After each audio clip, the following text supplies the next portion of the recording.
Hello, Keesler. I'm Colonel Blackwell. And I'm Chief Sarah Esparza. We're going to give you Keesler's update for COVID for week 15.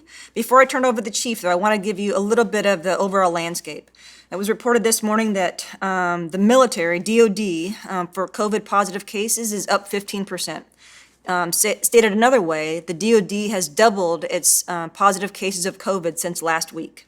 When we bring that locally, we continue to look at the numbers for Jackson County, Hancock County, and Harrison County. Right now, Harrison County's numbers continue to spike, which means as of Friday, we've had to slip Keesler's entry into stage 3 for our recovery action plan. And I'll get into that a little bit later, but I want to turn it over to the chief first. Thank you, ma'am. As we continue to maneuver around this world COVID is now part of our lives, and you're continuing to wear your mask and you're wearing them on the installation and all the public places that you'll be going, we do ask that you maintain that mask wearing as a second nature when you go anywhere. It's for your safety, it's for the safety around you, it's for the safety of your families. That coupled with proper hygiene, good hygiene, distancing, it's really important that you do that. One of the things that I've noticed, and I'm not the only one that's noticed, is the fact that people may walk into a facility or go somewhere and they feel they'll be the ones wearing the mask, and there'll be others that don't, and they'll actually be kind of embarrassed, and they'll take their masks off.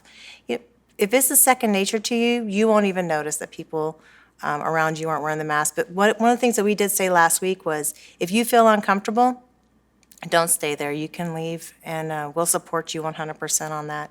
So we just want you to take care of yourselves and take care of those around you, and just know that we will continue to support you on that.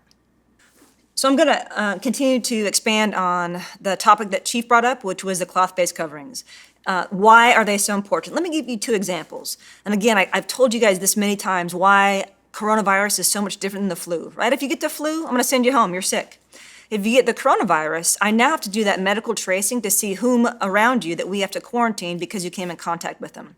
But here on Keesler last week, we had 2 people who were in critical support capabilities across base. Because they were wearing their cloth-based coverings throughout everything they were doing, we had to quarantine nobody. That's a big deal. So those cloth-based coverings do make a huge difference when it comes to not only keeping yourself safe, but remember, you're also keeping other people safe should you be positive with the coronavirus. So let me go back to what I mentioned in the opening comments about the gating criteria. So last week, we got a public health update that talked about the increased numbers in Harrison County and the surrounding areas. Because of those 7 SecDef criteria that we showed you last week, the gating criteria, we now do not meet all those gating criteria. So we had to slip our entry into stage 3. Some of you may be asking, what is in stage 3 of our Keesler recovery plan? One of them is raising the occupancy rates of events that you have to 75, so we can't do that. We have to slip it another week to see what happens with the numbers.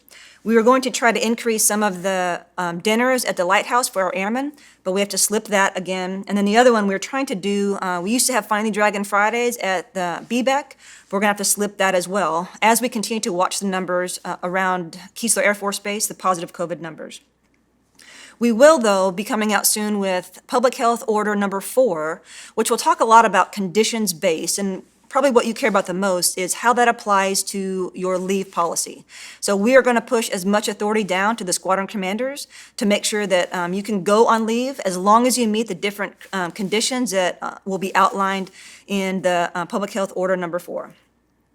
Lastly, normally I try to shift to questions that you guys have given us on the QR code, etc. But you guys have been pretty quiet on the QR code, so please, if you have questions, use that QR code and let us know how we can help you. In the meantime, I'll answer 3 questions that we have received. One is again on Meadows Gate. Why are you not opening Meadows Gate for outbound traffic? Keep in mind, our security forces manning is a little bit lower right now. The traffic safety relative to the commissary in and out, and then lastly, the construction on Larcher. I've also gotten questions about the construction on Larcher and why is it not moving faster, because people aren't seeing us putting pavement down, etc. The current construction that we're doing on Larcher for the Division Street Gate, a lot of that right now is on things underneath the ground, the drainage, the comm lines, and even some of the electrical. So there is a lot of work being done, but it's just being done underground. So trust me, we are keeping a close eye on all the construction related to Division Street Gate. The second question I received is the piers at the marina. I know because we're keeping a lot of folks here on Keesler that the marina has become one of the key places that you can go and rest and relax. So those piers got damaged during the tropical storm that came through. We are working very hard to get those piers fixed and safe, especially for the 4-day weekend so that you have some place to go. So more to follow on that one. The last question I received is, why are we supporting the Navy in our quarantine and isolation area? I just want to remind you guys, when we go into conflict, when we go to battle, whether it's in air, land, sea, space, or cyber, we do it as a joint team. So being able to support our joint brothers and sisters while we're here on station is also extremely important. Our Navy brethren need our help, and we're going to do everything we can to support them.